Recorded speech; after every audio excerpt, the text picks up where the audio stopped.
Breaking developments tonight out of Chicago's South Shore District, where, in the dead of night, ICE, the FBI, and federal tactical units launched a sweeping immigration enforcement mission that shook the entire metro area. WJ's field correspondent Julian Cruz reporting live from Chatham with the full account at precisely 5:30 a.m., September 14th, 2025. Chicago slept. Not peacefully, merely unaware. Beneath a low-hanging fog, convoys without insignia drifted through Little Village, Cicero, and Joliet, headlights dimmed, engines whispering just above idle. Inside the armored trucks sat rows of agents' helmets lowered, gloves cinched, rifles ready, each one briefed for silence and precision. Their task was not to patrol or observe, it was to strike. What investigators had uncovered went far beyond immigration violations. A cartel infiltration network had rooted itself deep across the Midwest, camouflaged behind migrant flows, seeding American streets with narcotics and fear. The mission had a code name, Operation Midway Blitz. Moments later, the quiet shattered door splintered, flashbangs erupted, shouts filled the stairwells. Federal warrants, hands where we can see them. ICE tactical teams, flanked by DEA and FBI specialists with CPD support, surged through narrow hallways in a torrent of commands. Crimson lasers cut through dust. Families jolted awake. Suspects froze or bolted. A few reached for weapons. None got far. Within minutes, the first wave was complete. Over 550 suspects detained, men and women from Mexico, Guatemala, Honduras, and El Salvador. Some were seasoned offenders. Others had arrived only days earlier. But when agents started tearing into basements, vents, and false walls, the picture sharpened into something chilling. This wasn't a suite. It was a battlefield concealed inside America's third largest city. Before we continue, hit like and subscribe, because what agents found next revealed a cartel empire operating in plain sight, and the fight to expose it would soon divide the nation. Evidence mounted fast. In one house, 180 pounds of meth, 62 kilos of cocaine. In another, crates of AR-15 variants, shotguns, and pistols, each sealed in plastic, marked with Mexican export codes.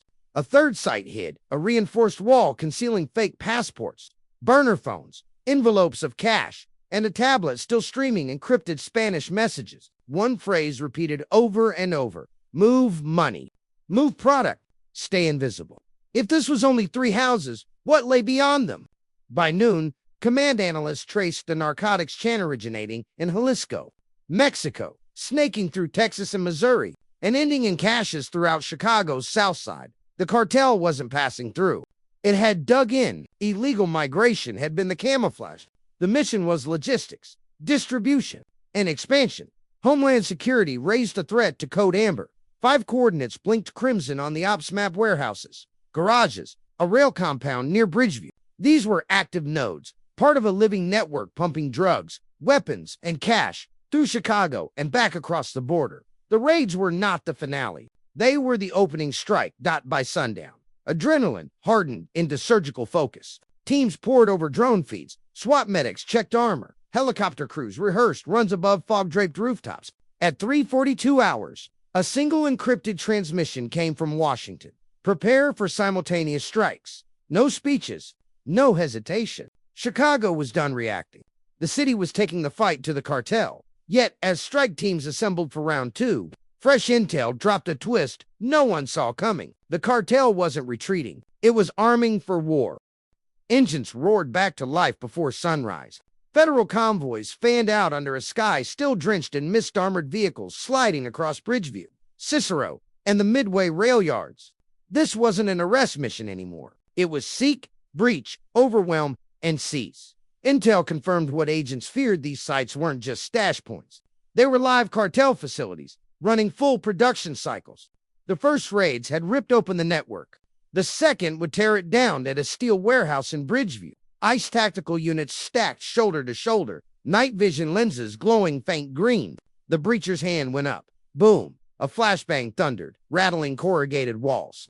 Agents surged forward through the breach, lungs searing from acrid chemical vapor as they moved past barrels labeled Producto de Mexico.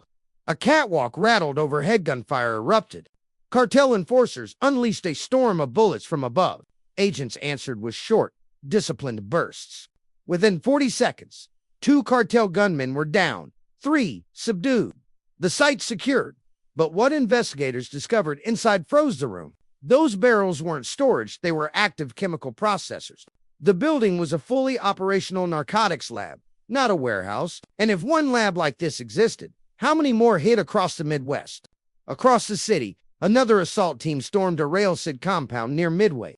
Inside, they uncovered pill presses disguised as candy machines, fentanyl tablets stored in tubs, encrypted radios stacked beside ventilation ducts.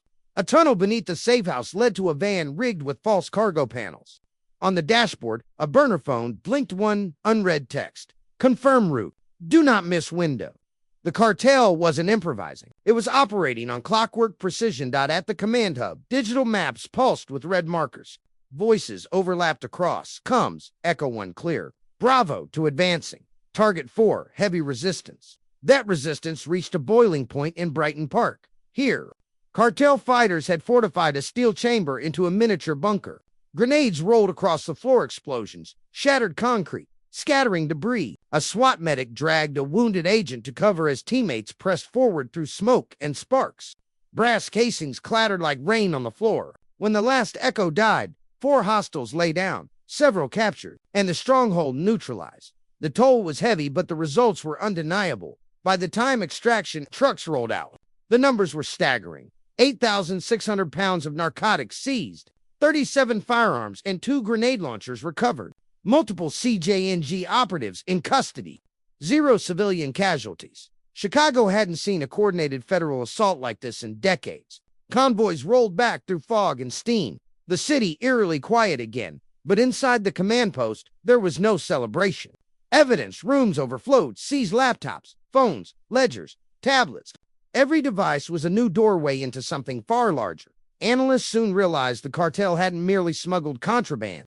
They had built a parallel economy inside Chicago shell corporations, cash-only fronts, payrolls under stolen names. As one forensic tech put it bluntly, they didn't sneak in. They embedded, and if they could burrow this deep into one city, who else was hiding in the rest of America's heartland? Within 24 hours, 98 suspects faced federal indictments, and DHS issued over 60 new warrants across Illinois, Indiana, and Wisconsin. But as the digital forensics deepened, the truth darkened. This wasn't just a drug pipeline. It was an infrastructure, and it didn't end in Chicago. It branched beyond it, inside the command center. Screens glowed with threads of data stretching like arteries into Indiana, Missouri, and Wisconsin. Asterisk Operation Midway Blitz had struck hard, but Chicago wasn't the end. It was the hub. And hubs are never built alone. The deeper analysts dug, the wider the map stretched. Lines of data spread across state borders, stash houses, connected to front companies in Indiana, Missouri, Wisconsin. Operation Midway Blitz had landed a devastating hit, but the evidence told a painful truth. Chicago wasn't the finish line. It was the control center. Inside the operations hub, tension replaced adrenaline. Screens flickered with surveillance feed. Digital maps pulsed red. Agents, analysts, and cyber teams leaned over keyboards with eyes that hadn't seen rest in 30 hours. The cartel wasn't behaving like a street gang anymore. It was moving like a military network. Distribution grids, logistics routes, recruitment channels, financial loops. Phase 1 had ended.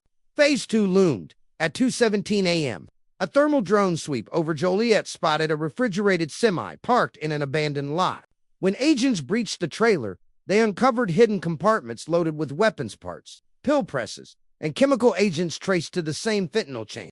The driver, a young, undocumented migrant, broke under questioning. He didn't know ranks, leaders, or routes. He only knew what he'd been promised: money and a fake visa. Desperation was the cartel's most powerful weapon. By dawn, as sunlight glinted off Lake Michigan, analysts pieced together the last fragments: fake storefronts, digital transactions, shadow payrolls. Forensic accountants uncovered $12 million in frozen assets, auto shops, trucking depots, laundry, and family-run businesses that were nothing more than financial camouflage. One investigator said it coldly: they didn't invade the city. They built a system underneath it. If they could build one once, what stopped them from building it again? Hours later, the interagency briefing was direct and grim. Chicago had been breached, exploited, and transformed into a logistical hub for an international drug machine. The mission was no longer about one city. It was about the entire heartland. Encrypted chatter still buzzed from Mexico and Texas. Commanders couldn't pause, couldn't celebrate, couldn't even breathe.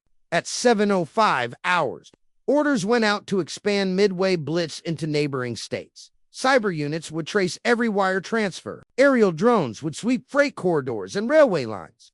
Mobile task forces would monitor suspect businesses. For the first time, the Midwest would be treated not as a domestic policing zone, but as a national defense perimeter. But as the new phase prepared to launch, a different storm formed not in the shadows, but in the streets. By midnight, crowds began to gather outside ICE headquarters in downtown Chicago. Signs rose above the noise. Families, not felons, stop the raids. Immigrants are not criminals. The battlefield had shifted again. This one wasn't fought with bullets. Community leaders, church groups, and immigrant advocates demanded answers. They claimed innocent families had been caught in the dragnet, parents with no criminal past, children woken in terror. Local news aired tearful interviews. Social feeds exploded overnight. Headlines flashed across networks. Protesters clashed with federal agents as ICE intensifies immigration crackdown. To protesters, this wasn't about cartels. It was about families. Two agents on the ground, it was the opposite. They had seen the labs. They had carried the overdose victims. They didn't need debates, they needed results. But the nation was fracturing in real time. Security versus humanity. Law versus mercy. Shield versus sympathy. How do you win a war on the streets when the battle for hearts and minds is turning against you? Homeland Security held firm. The FBI pressed forward with federal cases. ICE expanded target lists. Phase 2 would proceed, protests or not, pressure or not, because the men and women who kicked down those doors weren't chasing headlines. They were chasing ghost cartel couriers vanishing through migration chaos, fentanyl pipelines killing silently across the country. They weren't fighting for polls. They were fighting for the kids who never woke up. The cartel had invaded America's streets. Now America had entered theirs, and neither side planned to back down. The sun rose again over Chicago, but peace didn't follow. The city awoke to arguments instead of relief. By noon, national coverage split into two realities. One called Midway Blitz, a victory, a clean, coordinated strike that saved lives. The other called it a violation, a show of federal might that tore families apart. Outside ICE headquarters, protest lines grew longer, voices louder.